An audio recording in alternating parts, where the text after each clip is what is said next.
Hi guys and welcome to another FIFA 23 SBC video. It is a Wednesday, it is 6 PM and I think for the first time ever we've been given a double showdown for goalkeepers, and it's for the Boxing Day matchup between Leicester and Newcastle. How interesting is this? These surely can't be that expensive. We'll have a look at their stats in a second. 84 rated of a Premier League player for Nick Pope, and for Danny Ward the exact same, which is interesting. I don't know who's home out of these, but I'd say no matter what, Newcastle have got to be favoured to win it. I know Leicester's form did improve before the World Cup did come around. I know that Danny Ward himself improved. He kept a lot more clean sheets. But Nick Pope has been ridiculous. Newcastle's defence has been ridiculous. And another thing as well, certainly for hybrid team building here, Pope is the obvious choice because you got that perfect link to Kieran Trippier, who's 2 tokens from the swaps program that's available now as well. And that Trippier is a really, really good card. But in general, there are more better English players available in the game than what there are for Wales. Yes, there are a few exceptions. There is that World Cup stories, Gareth Bale. But on the whole, certainly, I mean, if you're building a full Premier League team, I'd still argue Nick Pope. Because, first of all, I think he's tall. I mean, 6'6" is ridiculous to compare to 6'3", which is still pretty tall. For Danny Ward. No traits on Danny Ward's. Nick Pope's got 3 with the saves with feet traits, which is actually a really, really useful trait to have. I don't know too much about goalkeeper traits, but it's a good sign that he's got 3 of them and Danny Ward hasn't got any.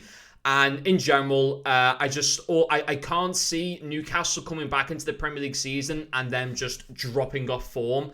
I think they're going to be very consistent. I think they 100% will give a really strong challenge for the top 4. I'm not saying they're guaranteed to finish there. I don't think anyone can say that they're a guarantee. But on the whole, I think they're going to seriously give it a good challenge, and ultimately they are already in the top 4 at the moment. But they got that win against Premier League opposition last night, fielding both teams' strong opposition. Leicester were good against MK Dons, but ultimately they were playing MK Dons. And I think just with the extra traits, he's already got that height difference at 6'6". I think he's the one to go for. But both of them aren't too expensive. Obviously, if the game ends in a draw, they both get a +1. I think he's a good card, Nick Pope. I really do. As an 84 rated squad, I'd probably go with him.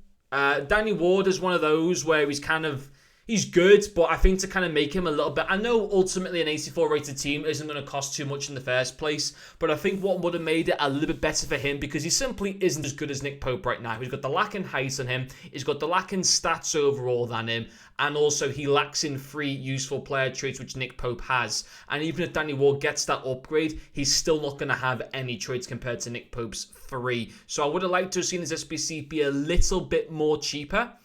But ultimately, they made them the exact same. Personally, I think Nick Pope's really good for our Premier League team because not only is he the better cards, Newcastle are the favoured team to at least get a draw.